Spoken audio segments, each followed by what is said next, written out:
Each year, hundreds of thousands of unaccompanied youth from Central America travel in alarming numbers.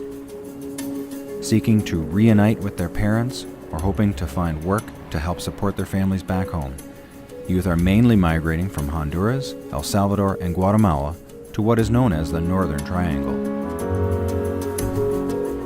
For youth, lack of education and limited job opportunities are critical issues. Many of them will have been migrating for both employment and family reunification purposes.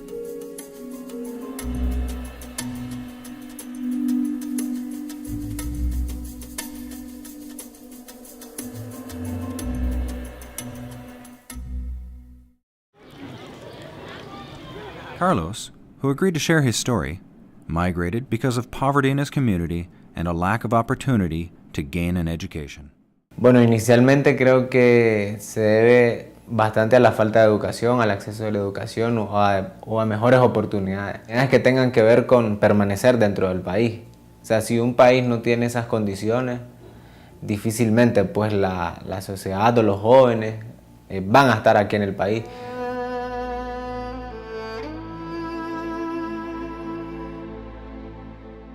Like many families in this community, Carlos lives with his mother in a shanty built from plastic sheets. There are no paved streets, no sewage system, no electricity or potable water. In order to one day get an education, Carlos thought he had to get away from poverty and leave home. Me fui pues y no sentí yo que iba a ser tan peligroso, pero ya viajando yo me di cuenta que no era fácil. Para mí fue difícil irme y saber que quizás no iba a regresar o me iba a estar bastante tiempo o me iba a pasar algo. Caminé bastante tiempo, cruzamos lugares donde no había gente y también me tocó dormir en lugares. Yo extrañaba mucho a mi mamá. Me había ido, pero no me había dado cuenta pues que toda la preocupación que le había dado a ella. Tal vez ella estaba con sus familiares o con sus amigas y quizás ella en la iglesia estaba orando.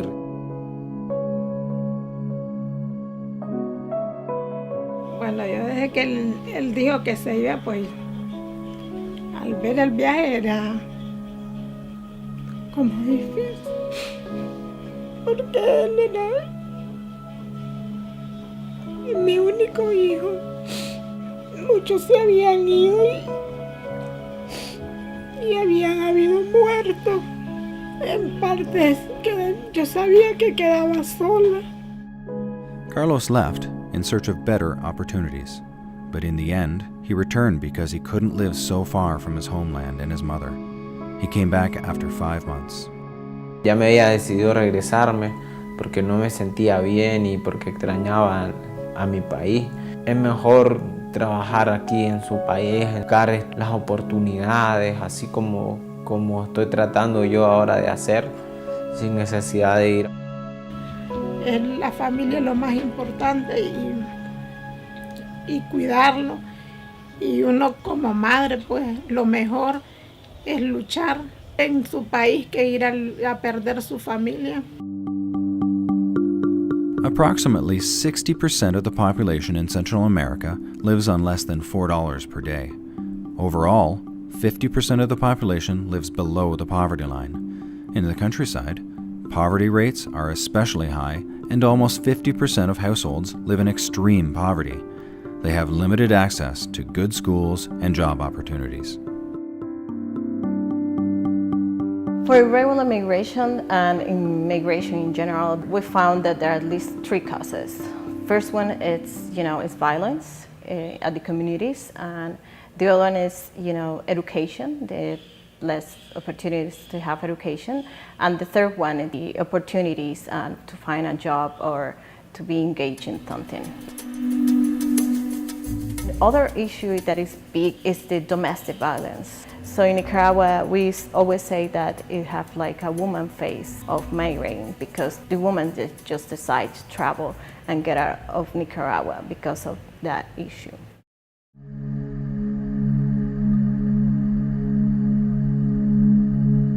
Many women migrants who travel become victims of human trafficking. Women are particularly vulnerable, and quite often they have been trafficked for the purpose of sexual exploitation. Maria, not her real name, was struggling financially to support her and her child when her neighbor offered a well-paying job abroad. She agreed, but had no idea what lay ahead.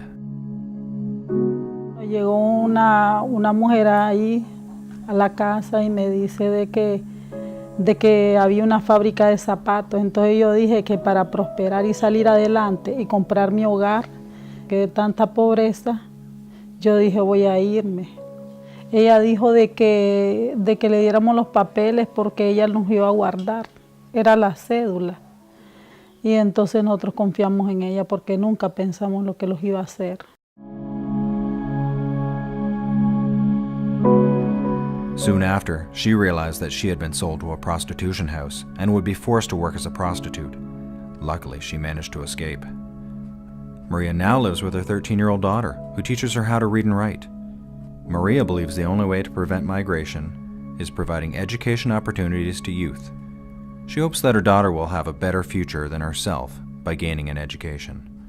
Hubiera estudiado, por ejemplo, también hubieran estas oportunidades que hay ahorita. Si me hubiera preparado y hubiera tenido mi buen trabajo, ¿verdad? No estuviera así.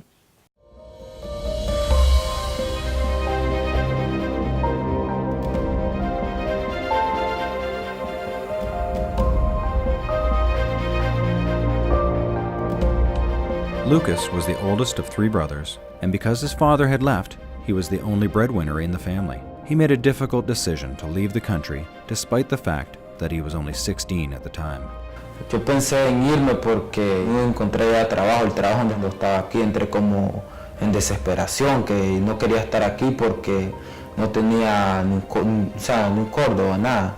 Entonces yo pensé que la solución sería irme para otro lado. Yo me fue una madrugada, que estaba mi mamá. Bueno, cuando me estaba despidiendo de ella, que yo me iba a ir, me detuvo, que no me fuera, que mejor esperáramos. Dios iba a componer todas las cosas.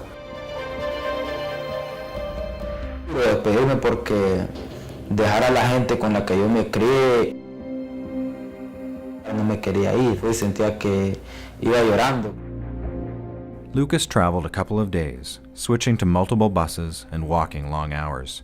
He finally arrived in Costa Rica, where through a relative, he found a job on a farm. After several months, Lucas decided to go back to Nicaragua. He was no longer able to live away from his family. Yo amo tanto estar en Nicaragua porque es el lugar donde yo nací, donde me he criado. A mí me gustaría aprender muchas cosas para ser alguien en la vida, en un futuro. Lucas represents many youth in similar situations. Despite high levels of unemployment, poverty, and violence, youth in Central America can be optimistic about their future. They consider themselves leaders, but lack the decision-making power to make change. The PICMICA project, Preventing Irregular Child Migration in Central America, is known as CONFIO in Spanish, is being implemented by CCFC, Child Fund International, EDUCO, and supported by the Government of Canada. This 4-year project is being operated in 5 Central American countries: El Salvador, Honduras, Mexico, Guatemala, and Nicaragua. Project Prevention of Irregular Child Migration in Central America and Mexico. It's a project that is regional. It's like $15 million, and this project tends to get to the root causes of irregular migration. So we also put in this project a lot of campaign and information about the risk of irregular migration and try to look for solutions at their own country instead of deciding to travel to other country. PICMICA focuses on 3 key areas. First, by keeping children and youth safe through training at all levels. Secondly, improving employment opportunities for youth through vocational skills training and providing scholarships to youth. And third, improving youth leadership through youth forums, community awareness campaigns, and influencing government-level policy and program changes. With this project, you will have opportunity of education. You will have opportunity to have a protection network, participating of the activities, participating of the changes you need at your community. So this project is not just giving protection to yourself, but it also gives you opportunity to get a job and have a new opportunity to your life instead of just traveling or deciding to migrate again. This regional project supports and inspires youth to focus more on their education. For example, HUPAC is a youth leadership program in Nicaragua. It creates a safe place for children to socialize and to study, and training to prevent irregular child migration. Hemos estado trabajando con niños, niñas, adolescentes en riesgo de emigrar. Por ejemplo, a los adolescentes hemos estado haciendo convocatorias donde les podemos enseñar artesanía y cosas así, digamos, cómo hacer camisetas, cómo hacer gorra, emprendedurismo, para que ellos puedan conseguir un trabajo y así poder tener un mejor trabajo y no quieran migrar. Que yo como adulta yo no sabía las informaciones, ahora yo las sé. Entonces nosotros, yo como madre, se la paso a mis hijos. Hay muchos proyectos que le dan a los jóvenes oportunidades de estudiar, de prepararse y ser algo en la vida. Y antes, en mi tiempo, yo no lo tuve. Yo creo que se necesita conocer más de sus derechos, de las oportunidades que hay en nuestro país de empleo, para que de esta manera puedan quedarse en sus casas y no emigrar a otros países. All youth and parents that we have interviewed have only one wish: to stay in their country and get the opportunity to study and work in their own homeland. None of them want to leave the country, and PICMECA makes that possible. Nosotros tenemos ese poder de poder cambiar nuestro futuro y de salir adelante en nuestro país. Así como amo Nicaragua, así amo a mi familia. Pues el deseo mío es siempre estar juntos con ellos, no estar en otro lado. Nunca me habían entrevistado así, que me desahogué todo lo que me ha pasado, ya me siento como nueva. Y hay esperanzas que me dan para darle ánimo a mi hija y que siga adelante. Me siento agradecida con Dios y con ustedes.